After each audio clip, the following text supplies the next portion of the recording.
یکی باری گران بر سر، یکی بی خانه و بی در، یکی خوابد بر روی زر. چی دنیاییست دردآور، یکی دارنده و بوی است، یکی در لب فقط وای است، یکی توزان و در لای است. چی دنیاییست دردآور، یکی دور از دیاری خود، جدا از روی یاری خود، یکی بی دست یاری خود. چی دنیاییست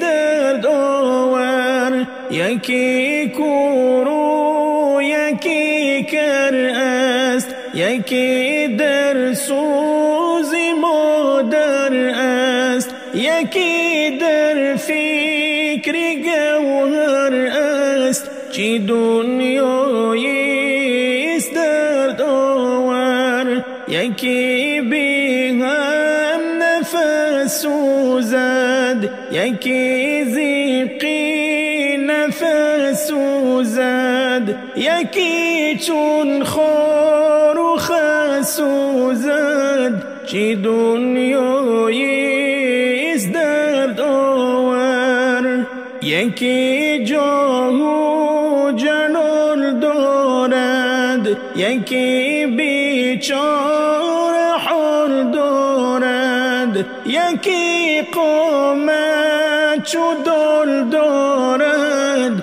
چی دنیاییست دردآور، یکی در جای خواب میرد، یکی در غرق آب میرد، یکی بوسد عذاب میرد. چی دنیاییست دردآور، یکی مستی شراب میرد، یکی لیک دیل کباب میرد، یکی بی هیچ ثواب میرد. چی دنیاییست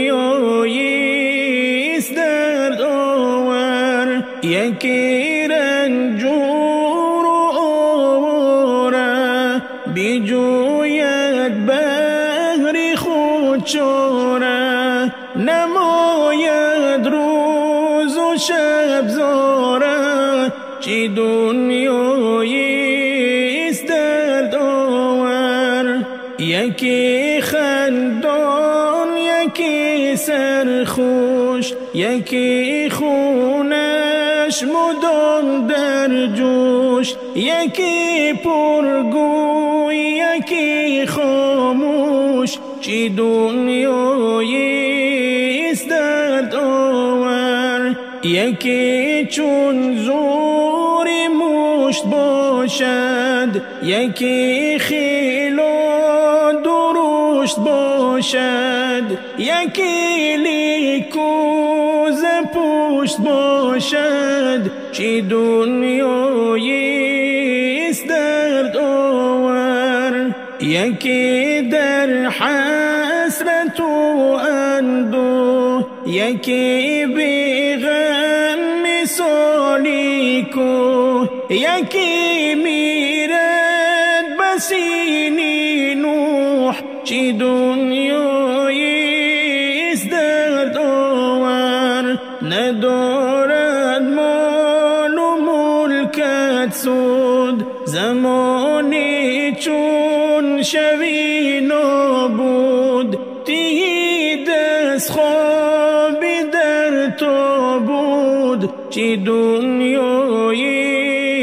دردآور، بسد راز و نیاز میری، هزار گردی و باز میری، مبادا بی نماز میری چی دنیایی است درد آور بگو محکم پوری از درد اگر چندی رخت شد زرد بگو حرف دائما چون مرد چی دنیایی